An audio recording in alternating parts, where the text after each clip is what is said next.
I think from an early stage in my life, I've been very used to not feeling good about myself, not liking who I am and what I do, and not liking the person that I've been. So I've been on a long journey, obviously, to figure myself out, to like myself better, and to enjoy being Madeline.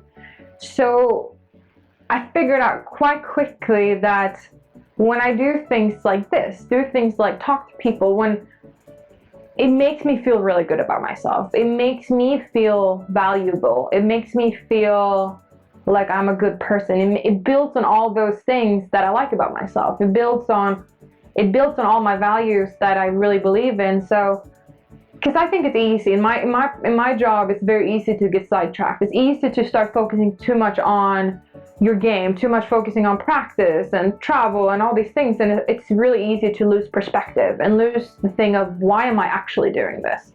It's like, I do this because I love golf.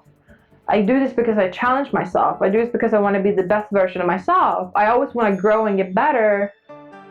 But in the end of the day, my ultimate goal is, if you would take away all my trophies, all the things that I have achieved in my life, I want to be fine with being me. And by helping other people hopefully understand that too, it makes me feel better about myself. It makes me feel like I'm making a difference, making an impact. You're going to wake up one day and be like, oh, I didn't like that girl in the mirror today, but then the next day you do. And I think life is so full of emotions. If not, we wouldn't be humans, we would be robots. Like, you're supposed to go through this in life. And I think life is quite boring if it's the same. It's like, you want to live the highs, but you also want to get away from the lows. So I think that the more I learn about myself, I don't really learn in the middle. I learn when I'm either at my best or I'm at my worst. So then I was like, when I'm at my worst, I want to get to, how can I get to my best? And when I'm at my best, I want to learn, how can I maintain this and stay at my best? So it's always, I think the biggest thing in life is, like, you're never going to get done. It's like, there's always something you need to work on. There's always something to work on. You can never get done with life. And I think that a big perspective that I've had on the part of giving back is, like, there's always somebody who's got it worse than you. So there's always something to give there too. When I get a request, or when I think about how I want to balance my time, I always go back to my values. It's okay, where do I want to focus my time? In the end of the day, I still need to put so much time into my golf. And you only have 24 hours in a day. Like, we all know, it's like, and I only have so much extra time. So when I decide to say yes to things, it's because, first of all, it's going to give me something. That is my number one priority in life, is making sure I'm okay. So if there's something that doesn't make me feel good about myself or what I'm doing, I'm going to say no. So that's number one. And then I also like to look at it now. I've gotten into a stage in my life, it's like, is this going to help somebody else? Because that would also make me feel better about myself. But it's really about, does this go along with my values? Does this go along with the person I want to be and what the legacy I want to leave behind is? It's so cliche, but it's so true though. It's like, when you sit on your deathbed, it's like, what are the things I want to be remembered for? And it's like, nobody's going to really care if I win 5 majors, if I'm an LPGA winner, but people are going to remember how you make them feel. People are going to remember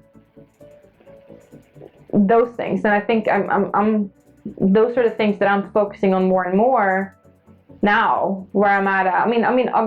You need certain level of security in life. I know what I do for a living. I have a good life. I have so many levels of my cake is fuller. So I can then start adjusting my time and figure out, how can I make it even bigger? Like, if my cake is here, maybe now I'm looking at growing it then. Like, how can I grow my personal brand and the thoughts that I think are great, but I want other people to hear them too. In a way, it's selfish, but it's selfish in the way that I'm not expecting anything back. I'm giving to give, but I'm not expecting anything back. Because I think if you start expecting things back, then you're starting to go into a loophole that's, you're just digging a hole for yourself. I'm hoping that people want to listen to me. I'm hoping that I can give out good things, but I'm not expecting people to live the way I do or think the way I think. But I'm hoping maybe I can ingrain a little seed here. Maybe Madelene said this once. Like, I heard this thing once, and that's all I really want. Like, I don't expect people to be like me or love golf or ever even to play golf or do anything. I think when you start getting caught in the expectations of why you're doing things, or when you think, if I do this, I'm gonna get that, then it gets a little bit mixed up. It's like, I'm giving to give. That's it. Leave it at that.